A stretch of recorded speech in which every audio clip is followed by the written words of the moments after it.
Hello students, today we will do very nice chapter number 3 अध्ययन।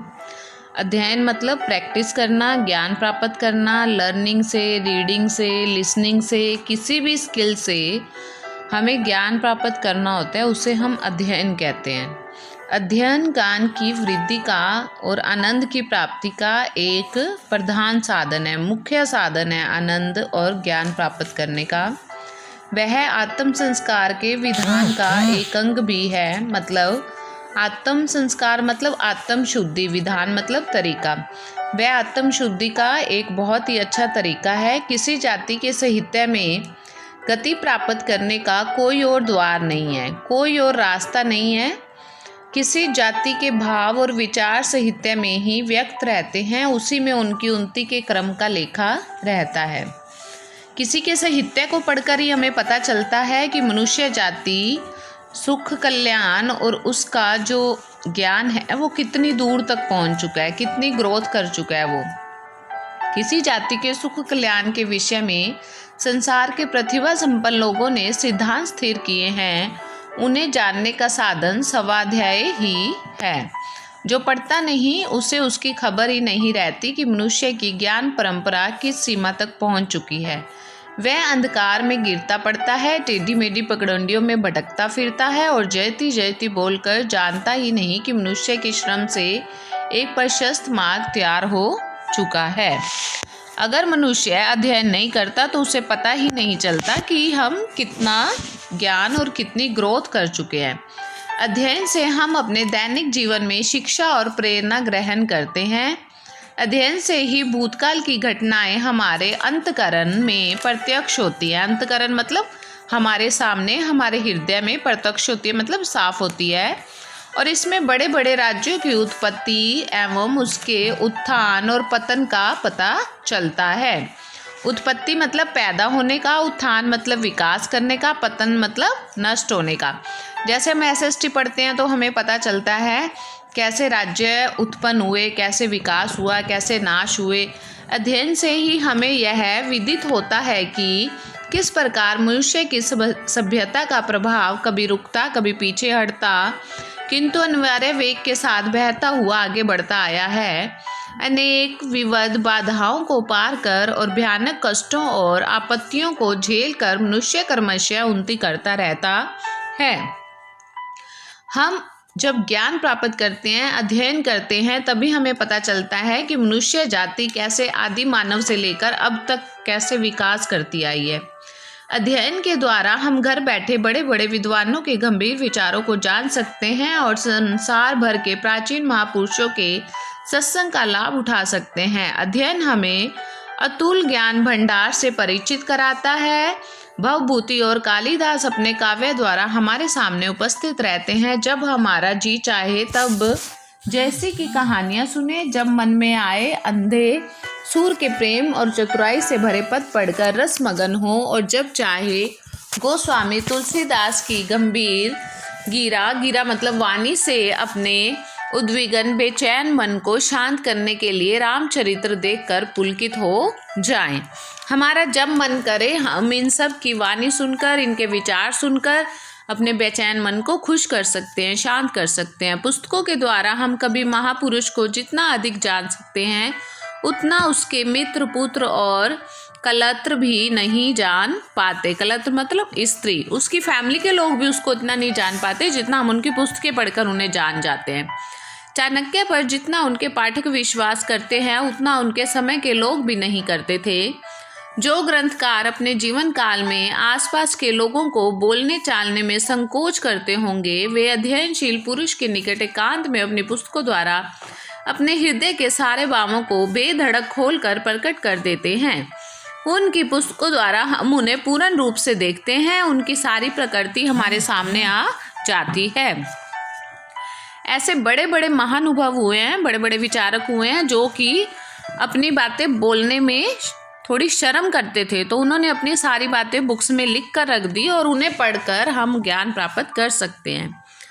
विद्याभ्यासी पुरुष मतलब जो विद्या का अभ्यास करता है, ज्ञान प्राप्त करने का अभ्यास करता है, जो पढ़ता है और पुस्तकों से प्रेम रखता है, संसार में उसकी स्थिति चाहे कितनी ही बुरी हो, उसे साथियों का अभाव नहीं खलता। मतलब उसे कंपनी ना भी मिले तो भी वो खुश रहता है। उसकी कोठरी में सदा ऐसे लोगों का वास रहता है जो अमर हैं। वे उनके प्रति सहानुभूति प्रकट करने और उसे समझाने के लिए सदा प्रस्तुत रहते हैं। कवि, दार्शनिक और विद्वान जिन्होंने प्रकृति के रहस्यों का उद्घाटन करके शांति और सुख का तत्व निचोड़ा है, और बड़े बड़े महात्मा जिन्होंने आत्मा की गूढ़ रहस्यों को था लगाई है, सदा उनकी बातें सुनने और उनकी शंकाओं का समाधान करने के लिए उद्यत रहते हैं।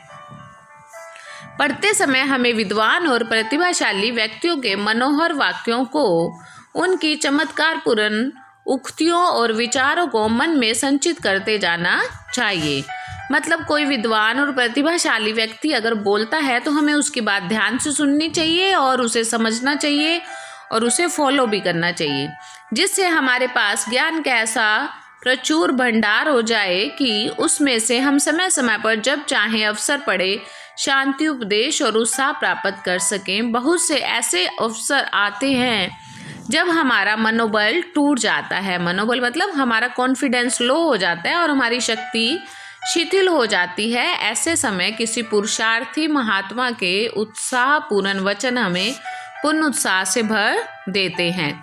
कभी ऐसा होता है कि हमारा कॉन्फिडेंस लो होता है, लेकिन हम विद्वानों की पढ़ी हुई बातों को फिर सोचते हैं तो दोबारा से उत्साह से भर जाते हैं।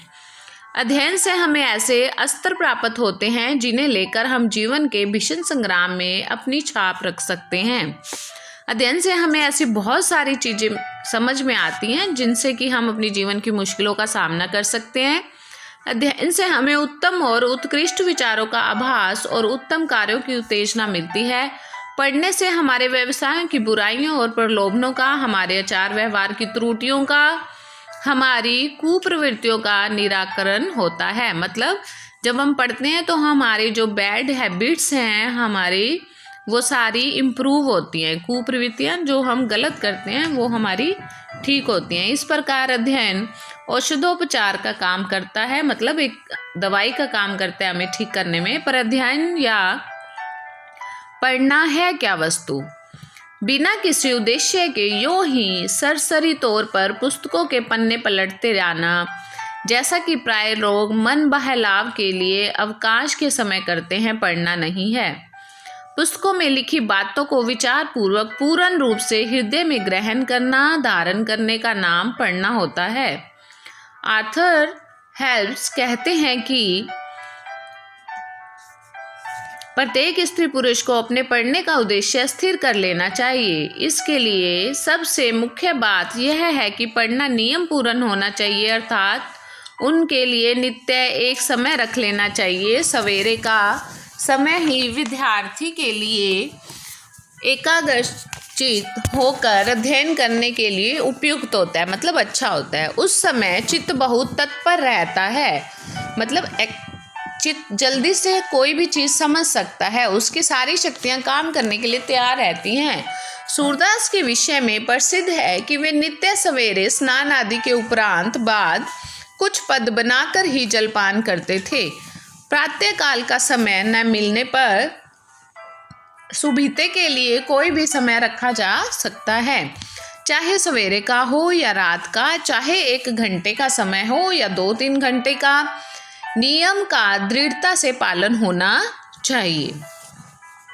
दूसरी बात है, पढ़ना समझ बूझ कर होना चाहिए, अर्थात हम ग्रंथकार के भाव को ठीक ठीक समझने का प्रयास करें, उनकी वाक्य रचना का ध्यान दें, उनके पूर्व पक्ष और उत्तर पक्ष को समझें, उनके सिद्धांत की परीक्षा करें।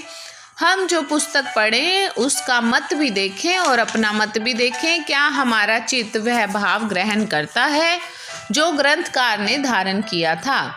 हम किन बातों में और कहाँ तक उससे सहमत नहीं हैं और हम क्यों सहमत नहीं हैं? जो पुस्तक इस प्रकार समझ बूझकर पूर्ण रूप से पढ़ी जाएगी वह सदा के लिए हमारी हो जाएगी। उसके भाव हमारे नस नस में घुस जाएंगे और उसका विषय हमारे ज्ञान का अंग हो जाएगा। इस प्रकार पूर्ण रूप से 10 पुस्तकें पढ़ना साधारण रीति से 100 पुस्तकें पढ़ने से अच्छा है। मतलब हमें रोज़ नियम बनाकर पढ़ना चाहिए और जो भी पढ़ना चाहिए उसे ध्यान से पढ़ना चाहिए और अपने विचारों के साथ उसे तालमेल भी करना चाहिए। अध्ययन में बार बार दोहराने की क्रिया से लाभ होता है। इससे पढ़ी हुई बात मन में बैठ जाती है।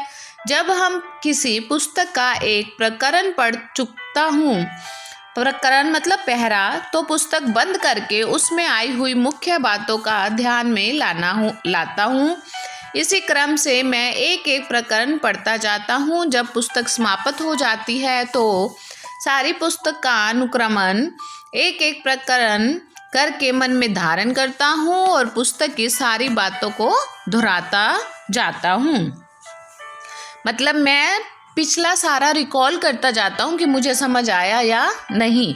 अध्ययन में नोटबुक रखने से बड़ी सहायता मिल सकती है। जो पुस्तक तुम पढ़ो उसके चमत्कारपूर्ण अंशों को लिखते जाओ, मतलब मेन पॉइंट्स नोट्स बनाते जाओ।